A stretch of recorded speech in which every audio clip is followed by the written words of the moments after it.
Baik, assalamualaikum warahmatullahi wabarakatuh. Materi diskusi berikutnya adalah terkait dengan trauma toraks. Ya, pada situasi ini akan kita lakukan diskusi terkait dengan semua trauma yang mengenai bagian toraks. Bagian toraks itu apa saja? Secara anatomis, ya nanti toraks dibagi menjadi organ yang melindungi atau organ yang membungkus dari organ-organ di dalamnya. Di antaranya adalah koste atau tulang rusuk, kemudian musculus intercoste, sternum, dan lain sebagainya ya, termasuk diafragma, itu organ yang membungkus di bagian perbatasan antara toraks dengan abdomen. Kemudian di dalam toraks itu sendiri didapati ya, mulai dari airway sampai dengan alveoli paru, dan di sana didapatkan juga organ yang sangat vital, diantaranya adalah jantung. Kemudian jangan lupa di dalam rongga intratorakal juga masuk sebagian rongga intraabdomen, diantaranya di sana ada diafragma, kemudian spleen, kemudian hati, hepar, pankreas, dan sebagian dari ginjal. Di sana juga masuk di bagian bawah dari toraks, sehingga ketika ada potensi cedera yang didapati di area toraks, mungkin saja dia juga akan mengenai organ-organ yang dia sebenarnya letaknya juga ada di abdomen. Nah, untuk pengertiannya sendiri, trauma toraks adalah luka atau cedera yang mengenai rongga toraks yang dapat menyebabkan kerusakan pada dinding toraks atau isi kavum toraks yang disebabkan oleh benda tajam atau benda tumpul yang dapat menyebabkan keadaan gawat pada toraks. Jenis kedaruratannya nanti bisa berupa open atau tensed pneumotoraks, bisa berupa hemotoraks masif, bisa berupa flare chest, atau bisa berupa cardiac tamponade, atau mungkin juga nanti sebagian kita bahas tentang luka tusuk. Nah, pemeriksaan fisiknya sesuai dengan yang sudah kita dapati kemarin, DCAP-BTLS ya, D untuk deformitas, C untuk kontusio atau krepitasi ya, karena nanti di bagian toraks juga ada koste, sehingga ketika dilakukan pemeriksaan adanya fraktur koste ya, mungkin juga muncul tanda krepitasi.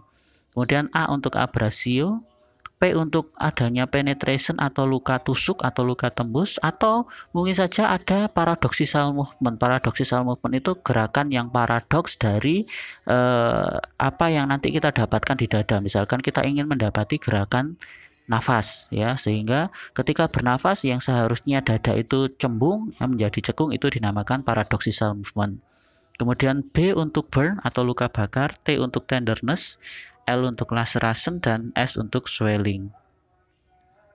Oke, berikutnya, nah ini gambaran dari cedera ketika seseorang mengendarai kendaraan bermotor, atau dalam hal ini adalah mobil ya.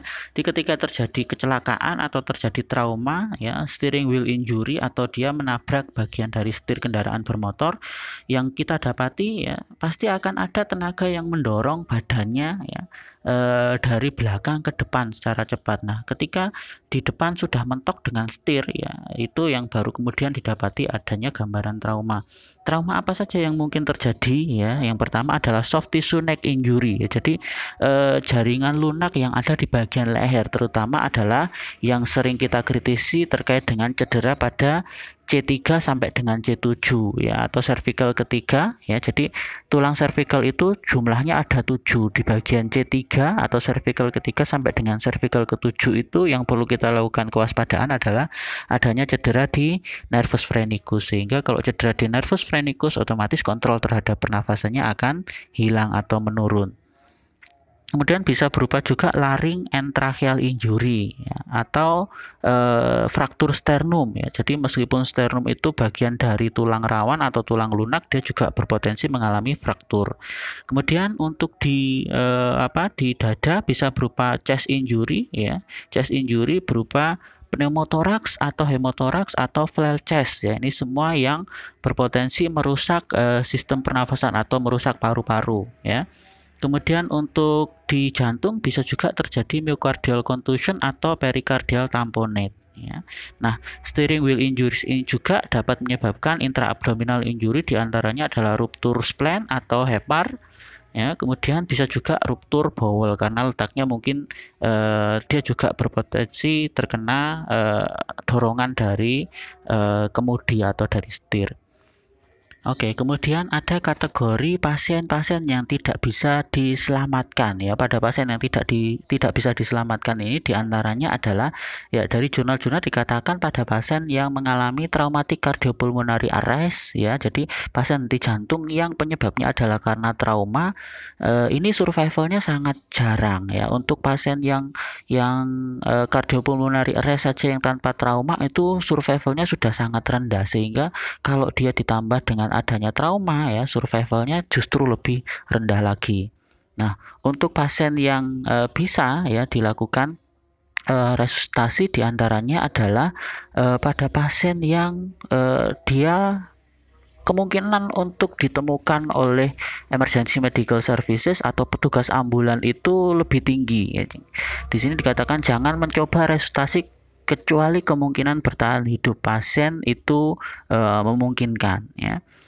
Nah, jika kita mendapati pasien yang tidak ada pernafasan, tidak ada nadi, kemudian tidak ada gambaran cardiac activity ya, pada pasien-pasien tersebut ya, kita bisa menahan atau menunda untuk melakukan resusitasi. Di antaranya adalah pada pasien yang mengalami trauma tembus, yang mengalami ARES ya, yang mengalami henti jantung pada saat petugas EMS itu datang ya, atau pasien yang mengalami penetrasi tapi sudah didapatkan tidak ada refleks pupil atau tidak ada pergerakan yang spontan ya. Kemudian pada pasien yang mengalami cedera tapi tidak mampu bertahan hidup, artinya mungkin pasiennya mengalami multiple trauma ya. Kemudian pada pasien yang dari bukti-bukti atau dari tanda-tanda didapatkan ya tidak adanya nadi yang ditunjang dengan rigor mortis atau adanya gambaran lebah mayat ya. Nah, resusitasi bisa diinisiasi pada pasien yang mengalami henti jantung ya, no breathing, no pulse, and no organized cardiac activity, itu pada pasien yang henti jantung ya. Jika ya mekanisme of injury-nya tidak berkorelasi dengan kondisi klinis, misalkan pasien henti jantung tapi kondisi klinisnya dia mengalami fraktur di di humerus misalkan ya. Jadi itu adalah gambaran-gambaran yang tidak ada korelasinya dengan kondisi klinis pasien. Oh, mungkin saja pasien yang fraktur humerus dia mengalami perdarahan hebat sehingga secara klinis berkorelasi, tapi itu bisa kita tolong dengan melakukan resusitasi. Jadi tidak terkena langsung pada jantungnya. Nah, resusitasi bisa dihentikan bila mana ya EMS yang datang yang melakukan cardiopulmonary resuscitation ya itu sudah 15 menit melakukan resusitasi tapi tidak berhasil. Atau ketika ditransport ke ED itu emergency department atau OGD, dia jaraknya lebih dari 15 menit. Artinya apa? Dalam jangka waktu 15 menit tersebut ya survival rate-nya sudah habis atau sudah sangat kecil sekali ya. Nah, ada beberapa kondisi khusus yang resusitasi itu bisa dilakukan terus-menerus atau bisa dihentikan ya ketika pasiennya adalah korban-korban tenggelam ya, atau korban yang kesetrum ya, tersengat listrik ya, atau pasien-pasien yang hipotermia. Kenapa? Karena ini adalah korban-korban yang ya untuk drowning dan lightning strike atau tersengat listrik itu adalah korban-korban yang secara ritme jantung atau secara RW-nya dia sudah terbatasi. Tapi kalau pada pasien dengan hipotermia itu justru kondisi yang menguntungkan untuk resusitasi itu tetap dilakukan. Kenapa? Karena pada pasien dengan hipotermia metabolisme rate-nya ya itu masih istilahnya masih ditunda, jadi dia bisa menghemat metabolisme rate sehingga ketika situasi hipotermianya sudah berakhir mungkin saja pasien ini masih dalam kondisi yang hidup ya, atau sel-selnya masih hidup. Kemudian pada situasi pasien yang mengalami trauma arrest ya itu harus ditemukan penyebabnya apa. Misalkan penyebabnya adalah cardiac tamponade atau pasien tersebut mengalami pericardial contusion misalkan ya. Nah, situasi-situasi hipoksia yang memanjang ini juga ditemukan pada pasien-pasien yang mengalami trauma ARES, diantaranya adalah pasien yang mengalami airway problem, breathing problem, atau circulation problem. Airway problem misalkan ya, ada sumbatan benda asing, atau ada jatuhnya pangkal lidah, atau adanya pembengkakan saluran pernafasan ya. Nah, untuk penyebab penyebab breathing ya, permasalahan breathing diantaranya adalah pasien yang mengalami tension pneumothoraks ya, sucking chest wound ya, flare chest, spinal cord injury, kemudian inhalasi karbon monoksida ya, atau CO ya, karbon oksida ya, kemudian inhalasi asap ya, aspirasi, near drawing, kemudian central nervous system depression ya. Kemudian pada pasien yang mengalami apnu karena dia mengalami lightning strike atau dia tersengat listrik. Kemudian permasalahan sirkulasi pada pasien dengan trauma ARES diantaranya adalah pasien yang hemorrhagic shock, tension pneumothoraks, pericardial tamponade, myocardial contusion, atau akut myocardial infarction ya. Bisa juga pasien yang tersengat listrik ya.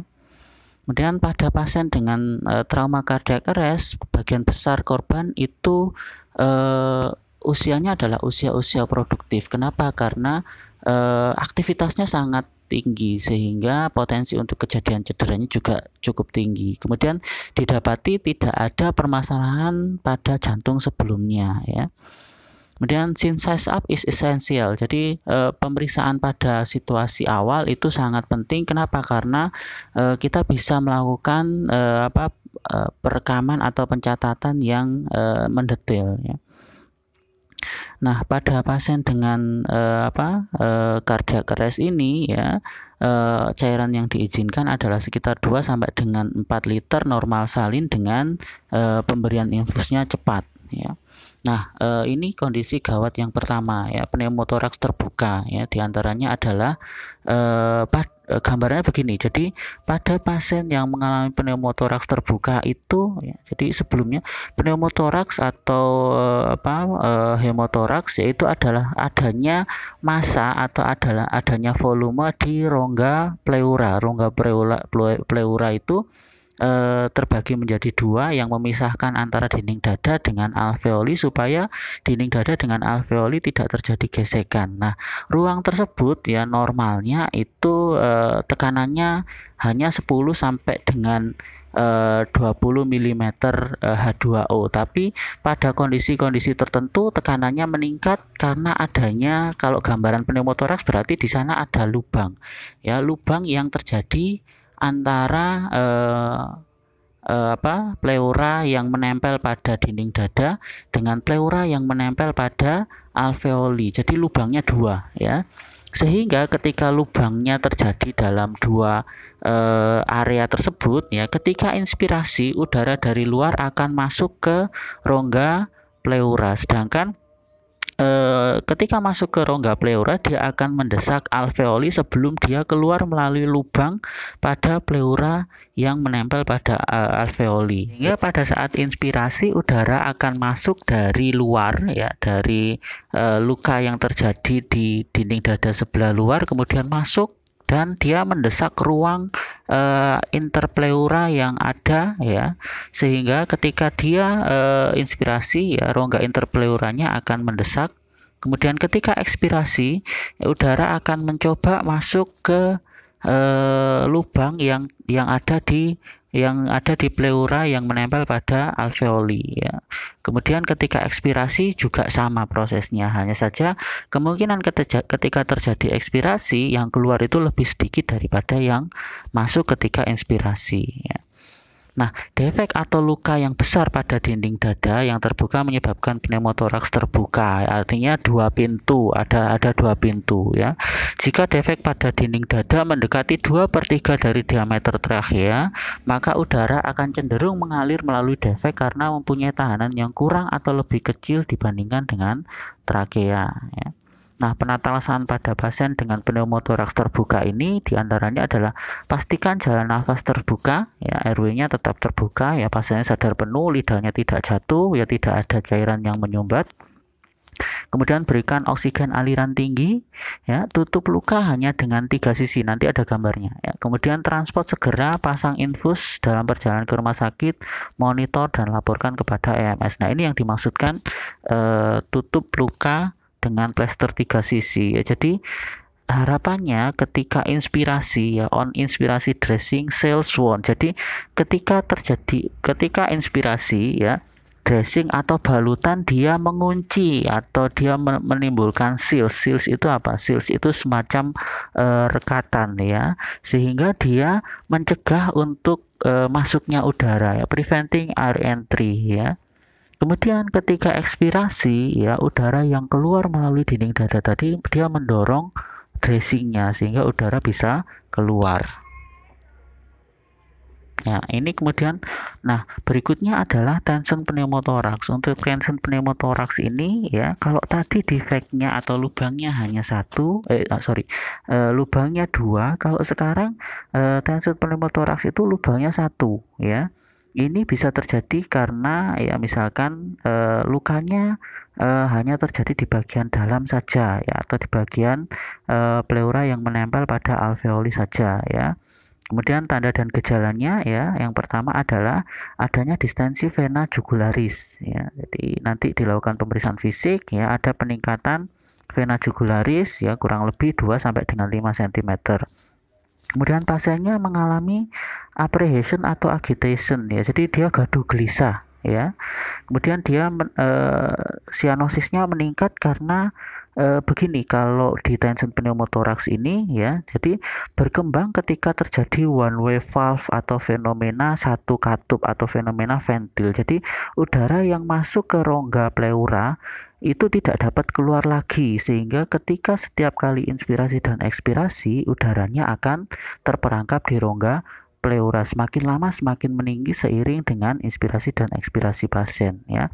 Tandanya tadi ya, pasien gelisah karena alveolinya semakin mengecil ya. Kemudian trachea dia bergeser ke sisi yang sakit ya, tracheal displacement toward normal side. Jadi dia bergeser ke sisi yang normal atau ke sisi yang sehat ya.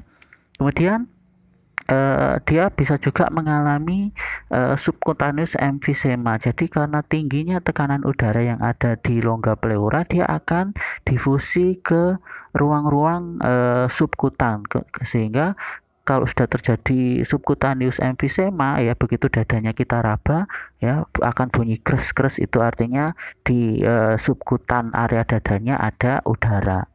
Dan pasiennya mengalami shock ya, kemudian kulitnya dingin ya dan pucat. Kemudian area yang mengalami tension pneumotoraks ya dia hiperresonan ya, ketika dilakukan perkusi hiperresonan karena isinya hanya udara saja.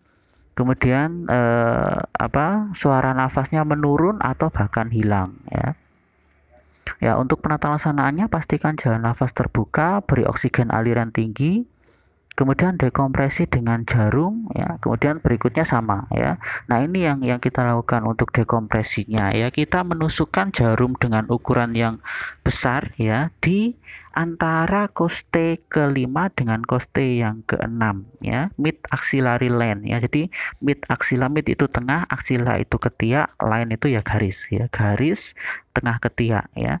Nah kita tusuk 1 sampai dengan 2 cm tepat di atas ya koste ke-6. Karena apa? Sifatnya tepat di atas koste itu sifatnya adalah avaskuler, sehingga ketika dilakukan penusukan kemungkinan untuk terjadi perdarahannya akan minimal ya. Kemudian berikutnya hemotoraks masif. Ya, hemotoraks masif ini terjadinya perdarahan di area pleura atau di area toraks ya. Nah, penyebab utamanya adalah adanya laserasi paru atau laserasi dari pembuluh darah interkosta atau arteri mamaria internal disebabkan oleh trauma tajam atau tumpul. Jadi perdarahan tersebut bisa mengumpul di rongga pleura atau masuk ke area alveoli ya. Penata laksanaan pada hemotoraks masif ini ya, pastikan jalan nafas terbuka, kemudian beri oksigen aliran tinggi, kemudian segera transport, ya. Pasang infus dalam perjalanan ke rumah sakit, kemudian observasi akan timbulnya pneumotoraks tension atau tension pneumotoraks ya. Baru ketika di rumah sakit pasien dipasang WSD ya. Setelah dievaluasi, di foto ronsen cairannya mengumpul di mana, misalkan di lobus kanan ya, itu baru dilakukan WSD, pemasangan water seal drainase. Ya, kemudian yang berikutnya adalah terkait dengan flail chest. Nah, flail chest ini ya, dari gambarannya ya, itu adalah adanya fraktur koste ya, fraktur tulang rusuk, yang mana frakturnya syaratnya begini. Terjadi ketika segmen dinding dada tidak lagi mempunyai kontinuitas dengan keseluruhan dinding dada. Ya, penyebabnya berupa fraktur iga multiple ya, multiple artinya lebih dari satu, pada 2 atau lebih tulang iga dengan 2 atau lebih garis fraktur. Artinya begini ya, jadi ketika ya misalkan koste ketiga, 4, dan 5 itu frakturnya secara bersamaan ya. Garis frakturnya ada di mid clavicular line sampai dengan rata ke mid axillary line atau axillary line anterior ya, misalkan begitu. Jadi patahnya lebih dari 2 patahan dalam satu koste ya. Tapi ini kalau sudah terjadi fraktur multiple baru dikatakan flail chest ya. Jadi kenapa dikatakan flail chest? Karena kontinuitas dadanya sudah hilang ya. Jadi gambarannya ketika bernafas ya, ketika inspirasi yang seharusnya volume dada itu mengembang, tapi di area yang mengalami flail chest dia justru akan menurun. Kenapa? Karena dia tidak bisa mempertahankan atau tidak bisa mengikuti tekanan yang disebabkan oleh peningkatan volume alveoli ya. Tapi ketika ekspirasi yang seharusnya tekanan tekanan dinding dada dan tekanan diafragma itu meningkat ya, karena tekanan tersebut sangat tinggi sehingga menyebabkan dinding yang mengalami flail chest tersebut akhirnya sekarang menjadi cembung. Nah, inilah yang kemudian dikatakan sebagai paradoxical movement atau pergerakan yang tidak paradoks, tidak sama ya. Nah, tandanya cyanosis ya. Kemudian pasiennya kesulitan bernafas, ini karena nyeri ya, severe pain at site of injury. Jadi nyeri yang hebat di area injury. Kenapa? Karena segmen frakturnya mungkin saja dia menyebabkan goresan atau menyebabkan gesekan di jaringan lunak sekitarnya. Ya, kemudian tanda yang lain yang khas adalah paradoxical chest wall movement atau pergerakan yang paradoks ya. Kemudian adanya deformitas dan krepitasi yang terlihat jelas ya di bagian dada, dan kemungkinan pasien juga mengalami shock ya. Kemudian penata laksanaan untuk flail chest ini, pastikan jalan nafas terbuka, berikan ventilasi, beri oksigen aliran tinggi, dan segera transport ya. Pasang infus dalam perjalanan ke rumah sakit, lapor EMS dan monitor EKG ya. Penting juga biasanya di lapangan kalau misalkan pasien nyeri sangat hebat ya, kita pasang istilahnya bandage ya di bagian yang mengalami flail chest tersebut. Jadi di dinding dadanya kita berikan double tape ya. Jadi double tape ya, solasi yang dua sisinya sama-sama lengket, satu ditempelkan ke dinding dada, kemudian di bagian satunya ya kita berikan kardus. Jadi kardus itu harapannya dia sebagai pengganti kontinuitas dinding dada yang runtuh tadi, yang sudah rusak tadi.